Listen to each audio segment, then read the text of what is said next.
Við ætlum að halda áfram með heilsuráðin. Það er alltaf gaman að fara í gegnum ýmsar rannsóknir og sérstaklega þessi tekist vísindalegum rannsóknum. Við tökum Georg Bjarnfreðsson á þetta. Allt saman vísindalega sannað. En við ætlum að fara í 8 ráð fyrir heilbrigða þyngd. Og hver hefur ekki áhuga á þyngdinni sinni? Og þeir nefna að númer 1, að hver aðili, þá þarf að muna þetta, að hver aðili ber ábyrgð á sinni heilsu. Það er bara þannig.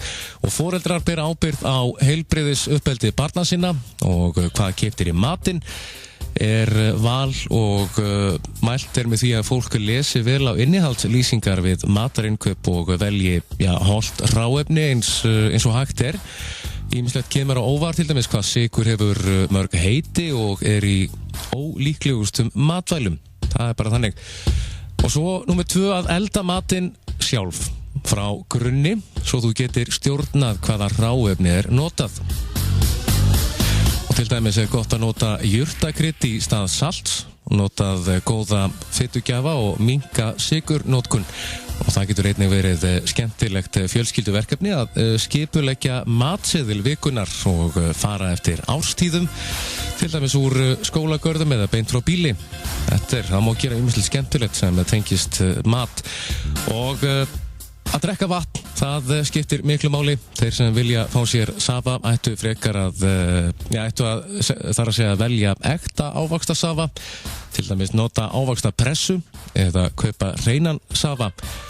Og ráðlagt er að takmarka góðstrykki, en þitt er valið, það sjálfsögða ræður hver og veit hvað hann setur onni sig. En auðvitað er vatnið alltaf langbest í öllum tilvikum. Og borða daglega morgunmat og reglulega yfir daginn. Velja fæðu úr öllum fæðuflokkum samkvæmt þörfum. Og þetta er eitthvað sem að margir flaska á, það er að borða reglulega og oft yfir daginn. Það heldur brennslunni í lagi og brennslan eykst því oftar sem við borðum, en að sjálfsögðu lítið í einu, ekki að borða þessi satta. Og svo er að velja hollt hráefni, til dæmis feitan fisk og kjöt af grasbítum til að auka neyslu omega-3 fitusýru. Og omega-3 fitusýran vinnur gegn bólgum. Í stað kjöt sem alið hefur verið á korni og gerir vöðva þeirra ríkari er omega-6 fitusýrum bólgu hvetjandi. Þetta kannski vissu ekki margir, en omega-3 vinnur gegn bólgum, en omega-6 fitusýrur, þær eru bólgu hvetjandi.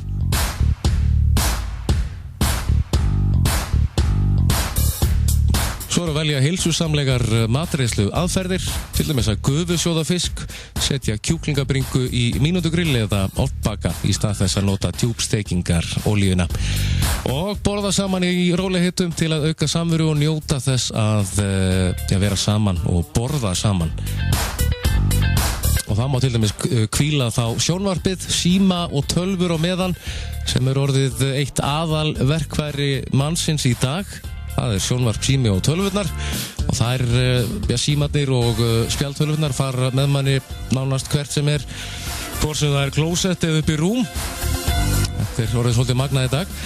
Fjölskyldumeðlimir virða þann tíma sem er áætlaður til, þegar það kemur matur, að hvíla síman og tölvurnar og vera saman. Nokkur heilsuráð, heilsubætandi, höldum áfram með tónlist hér á Suðurland FM.